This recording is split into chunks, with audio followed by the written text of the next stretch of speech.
Hello, fellow keepers of the Grails, and welcome to Gary's Grails. Today, we're going to take a look at the Marvel Legends 2-pack of Deadpool and Negasonic Teenage Warhead. We're going to start off by looking at them in the package, take a look at the accessories, then we'll bust them out of the box and take a close look at the figures. Hope you're having a great Saturday. Let's get started. Here we have the figures in the packaging, starting off with Negasonic Teenage Warhead. Pretty simple, not too much extra with her. 2 sets of hands, open hands, closed fists, and she's got 2 of those power effects. The rest of the set is dedicated to Wade Wilson Deadpool, as you can see. 1, 2, 3 sets of hands. He's got 2 sets of guns, 2 permanently mounted in those holsters, which I'm told can be removed, but possibility of damaging the trigger guard. The extra set of blasters on the bottom.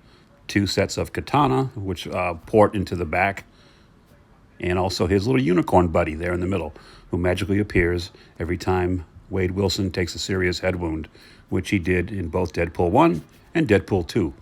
So we're going to break Negasonic Teenage Warhead out of the packaging first, take a closer look at her and her articulation. So let's get started.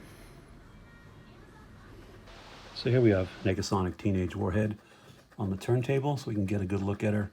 She's got 2 of her power effects on. Just going to take a closer look at the details of the figure. The deco and the paint job's pretty good. As you can see, it's just a plain black and yellow. There's a little emblem on her right shoulder there. You got a little bit of details on the belt, and she is sporting an earring. The likeness, I'll bring her in closer here in a second. Here, I'll show you. The likeness on the figure, I think, is really good to the actress, especially at some angles. They did a great job with the X logo, as you can see. And I mean, that looks just like the actress. I don't think there's any dispute in that. I'll take off the effects here. So as you can see,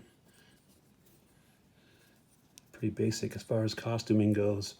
But they've got some nice details on the hair. Give her a nice little, that short cut and a little styled top, a little bit of texturing in the hair itself. Well done. Again, real clean with the black collar and the black stripe going down. Top of the gloves and that little yellow accent on them. The fingerless gloves on both sides.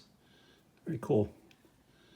And then she's got that little, I don't know if you call it a tiger stripe or what, on the back, on the both thighs.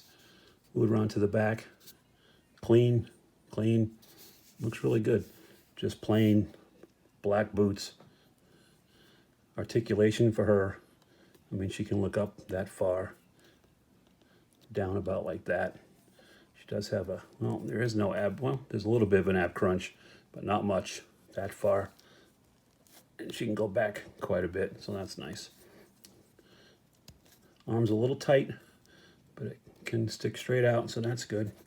And get it back down. Of course, you get a full rotation. It's a weird elbow joint. It's the pinless, but it looks so fragile, I'm afraid to even, that's about it. That's all you're going to get out of her on both sides. That one goes up a little bit to 90. But this side here, I don't know. I'm afraid it's going to break. Leg-wise, Negasonic will kick forward that far. Not back at all. There is a thigh cut. You do get the double jointed knee. And of course her feet, these are tight too, but peg forward that far, all the way down. And there is a ankle pivot, ankle rocker. So all in all, you know, it's a good looking figure, I think. But the main star of the show, obviously, is Deadpool. I'm hoping they come out with like another 2-pack with Colossus and Juggernaut from the movie, or even Fire Fist, or a couple of the other members of X-Force. That'd be pretty cool.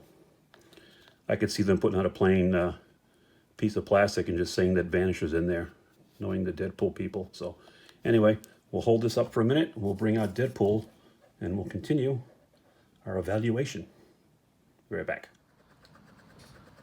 So here's Deadpool on the turntable with his unicorn buddy, and this is just a fantastic figure from top to bottom. I mean, they really captured the details and the likeness, even though he's in a suit. When you look at that face, even in the mask up close, somehow it shows some personality. and it's just absolutely great from top to bottom.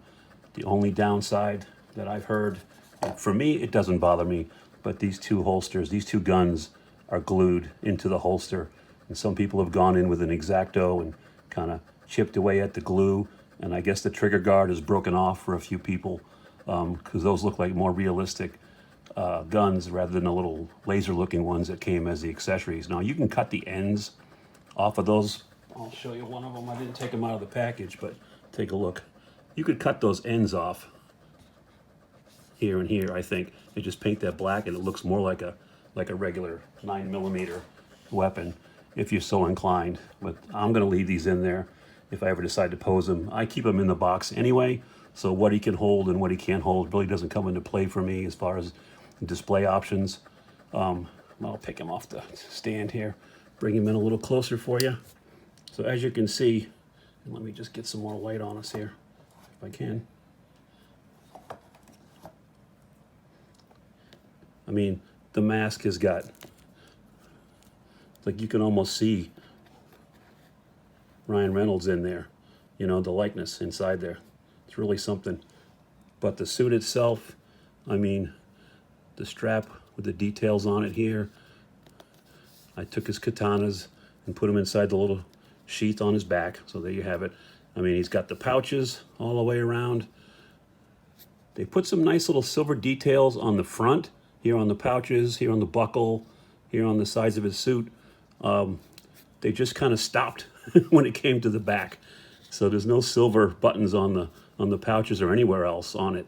But he does have the leggings there, the little strap with the extra pouches on the bottom.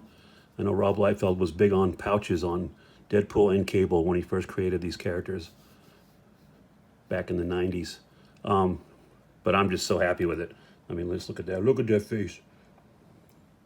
Take a quick look at his buddy here.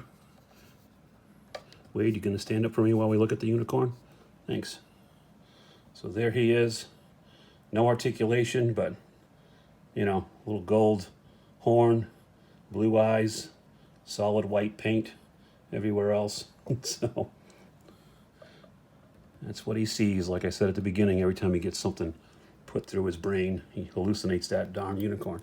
So articulation for Deadpool, you know, he can look up about that far, not bad. Down pretty well. I don't know. Yeah, decent ab crunch forward. Goes back a couple of clicks. Nice. Get him straightened out. And I haven't really posed him around yet, so it's the first time. But arm goes straight out. Does fully rotate, of course. There is an upper bicep swivel there. Now it's a single joint, but I mean, it gets just about to 90 with the arms. Now this one goes double jointed for sure. Look at the bend on that one there. And that's that pinless technology. Let me just see if there's, oh, you know what? I just didn't force that one, so there it goes. Okay, good.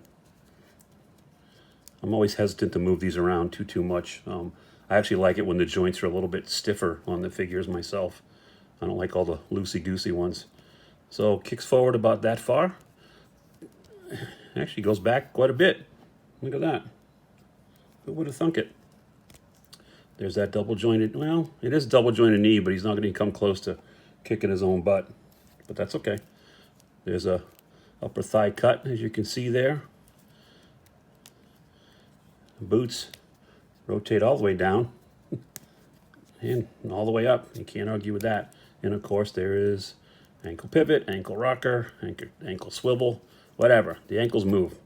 So no problem getting into all kinds of dynamic poses for those of you that are out of the box and on the shelf kind of collectors. So I love this set. I think it's a worthwhile collection. My local Target suddenly stocked up like the rest of the world this past week. You couldn't find these forever unless you ordered it online. And I'm sure you can through Big Bad Toy Store or Megalopolis. But I use Big Bad Toy Store for some of my stuff.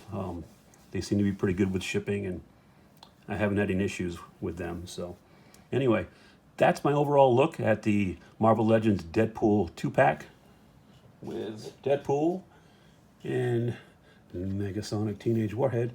So don't forget, guys, thanks so much for watching. Be sure to like, comment, subscribe.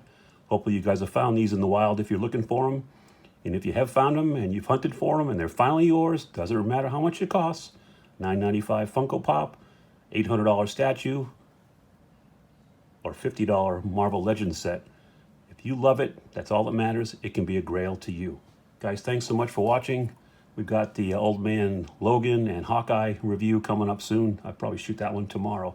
So thanks again for watching. We will see you soon. Have a great day.